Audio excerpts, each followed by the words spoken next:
What would happen if you follow old school RuneScape boss guides in RuneScape 3? My name is Sonnyboy and today we're putting exactly that to the test. Some bosses are pretty similar across both versions, but others are completely different. So this could either work surprisingly well or go horribly wrong. Today we're testing 3 bosses: the King Black Dragon, the Giant Mole and the Chaos Elemental. All guides used will be linked in the description. If you enjoy these kinds of experiments, feel free to subscribe and let me know in the comments which boss I should try next. But for now, let's get into it.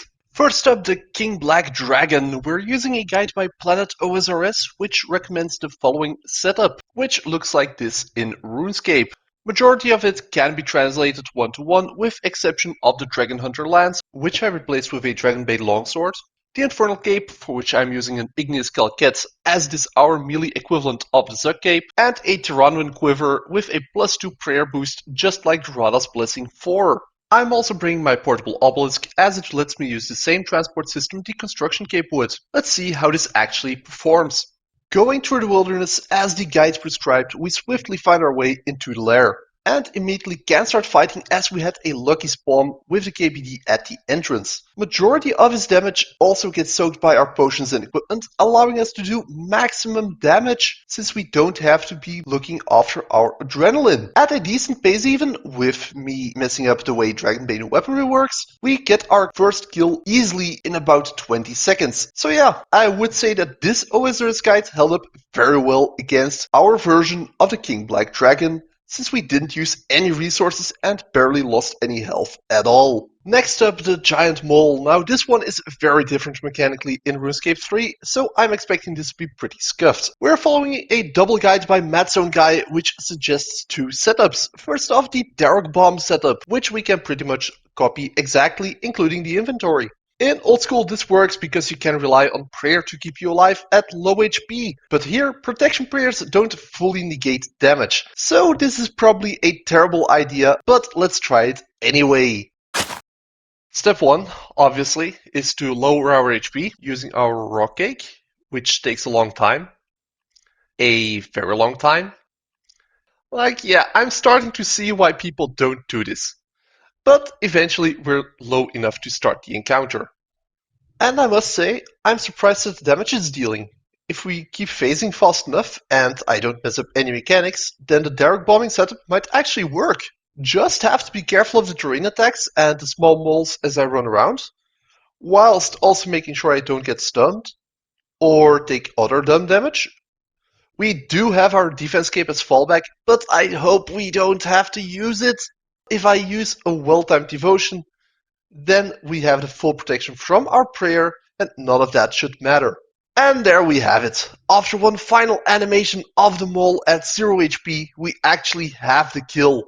Not gonna lie, I did not expect us to actually get it, but here we are. Alright, after that surprising success, let's try the Crystal Armour setup. This one should be a bit faster to get into the actual fight and get the kill. We can copy this loadout pretty much exactly. And honestly, I feel way more confident for this run. So let's get into the Giant Mole once again. The guide suggests safe spotting the mole, but in RuneScape 3 that actually causes us to take environmental damage instead. So that's just not an option here. We'll have to use our mobility abilities to create cap instead. They also mention that the mole is supposed to move less when we use ranged, but ours has health-based phases, so it just keeps digging anyway. The mole rests for a time. Alright, there we go. Quite a bit faster than the Dharok setup overall. My biggest takeaway here is that because of the mechanical differences, Giant Mole guides really don't translate well between the 2 games. Sure, the loadouts function, but not for the reason they should.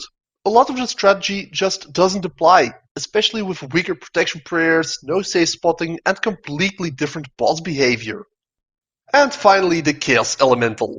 From what I can tell, this one doesn't differ too much, except for the fact that we don't have to worry about getting attacked by PKers.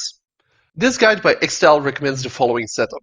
As he suggests it as an alternative anyway, we will be using the magic shortbow since we don't have access to the crossbow. And the God Dehides will be replaced with Black Dehide, as they have essentially the same stats and are way cheaper for me to get. For the Vengeance sacks, I'll be bringing a rune pouch with Vengeance runes instead.